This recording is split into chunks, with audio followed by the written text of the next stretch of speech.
Fluxos de detrito são eventos naturais de movimentos de massa que podem ocorrer em períodos chuvosos em áreas degradadas e com alta declividade. No vídeo que estamos vendo, temos como exemplo o município de Alegre, no sul do estado do Espírito Santo, onde tivemos um fluxo de detrito que deu esse volume todo de material.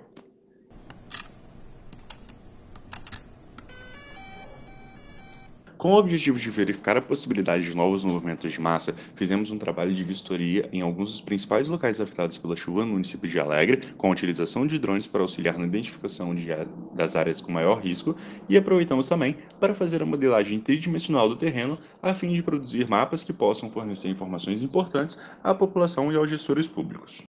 O Morro dos Espanhóis, que foi um dos primeiros que a gente fez o voo, a gente pôde perceber que é um terreno com uma ondulação muito forte, com declividade variando aí aproximadamente entre 25 a 45, chegando a 50 graus em algumas das áreas, algumas das partes mais inclinadas, e isso é um dos fatores que contribui muito forte para esses movimentos de massa. Outro fator que contribui fortemente também é a grande quantidade de chuvas que aconteceu na região. Choveu bastante lá e isso deixou o solo extremamente encharcado. E esse material, essas árvores que são mais pesadas, como essas bananeiras que a gente consegue ver na tela, elas ajudam a puxar água, né? E pelo fato disso, deixou o solo extremamente encharcado e foi uma das causas da movimentação de massa. Com o vídeo de drone a gente consegue justamente ver essas bananeiras, aonde foram os locais de início e o trajeto que esse deslizamento teve, iniciando na parte de cima do passo e indo até a parte de baixo. Conseguimos ver também alguns focos de movimentação de massa que não se desenvolveram, elas começaram a se movimentar e ficaram paradas. De certa forma, aí no vídeo a gente consegue ver também um outro local do início da movimentação de massa, que ela começou e deixou um pouco de braquiária ali para trás, ainda que não desceu tudo, e assim a gente tem que considerar essa área como sendo uma área de risco de novos processos de movimentação de massa. Após o voo de drone, fizemos a modelagem tridimensional do terreno para que a gente possa obter algumas informações, como a topografia da área, e também nos auxiliar à produção dos mapas. O modelo 3D confeccionado com a utilização de drones permite que a gente consiga observar todos esses locais de forma mais fácil e deixar também eles registrados para caso aconteçam futuros episódios de movimentação de massa.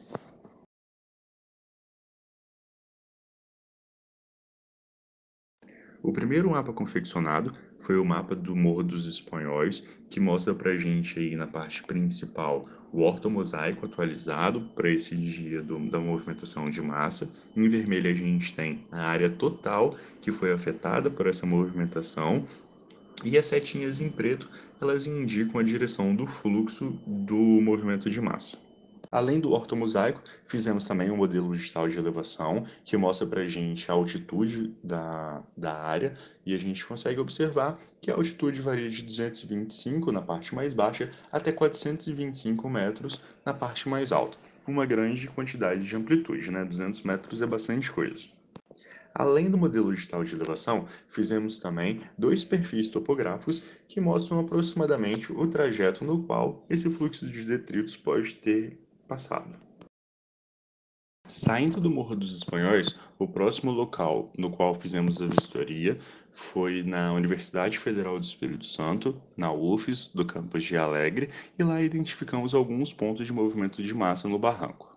Mais uma vez, iniciamos nossa inspeção, fazendo o sobrevoo com a utilização de drones, para a gente poder ter uma melhor noção do terreno, conhecer a área e justamente já começar a identificar esses principais focos de movimento de massa. Aí na imagem a gente consegue ver essas partes mais amarronzadas, sem a presença de vegetação, que mostram esses principais focos. Após o voo de drone, partimos novamente para fazer a modelagem tridimensional do terreno, que, como comentado anteriormente, permite a gente obter dados de topografia, e além disso, ele permitiu a gente observar alguns outros focos de movimentação de massa que não tinham sido perceptíveis antes com o voo de drone normal, como por exemplo esse daí em tela, que ele estava escondido atrás de algumas árvores, e através dessa modelagem tridimensional pôde ser percebido a presença dele. Além disso, a gente conseguiu e consegue também dar zoom em alguns desses outros movimentos, desses possíveis locais de movimentação de massa, essas áreas consideradas como áreas de risco, e muito bom esse modelo tridimensional.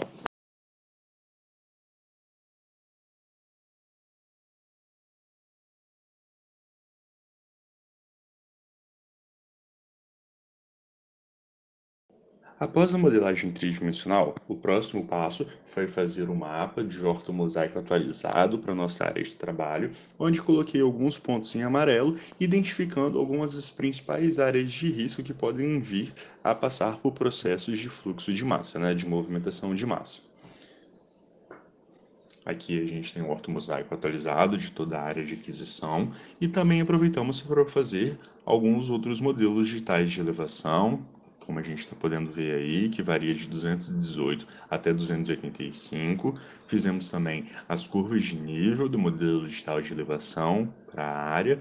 Fizemos a comparação também do ortomosaico de 2021 em relação ao ortomosaico de fevereiro de 2022. A gente consegue ver justamente essa grande diferença na qualidade da cor da grama. Em outubro de 2021 a gente estava em um período seco, enquanto que em 2022 a gente passou por fortes chuvas, deixou a grama verdinha e mostrou esses locais aí com risco.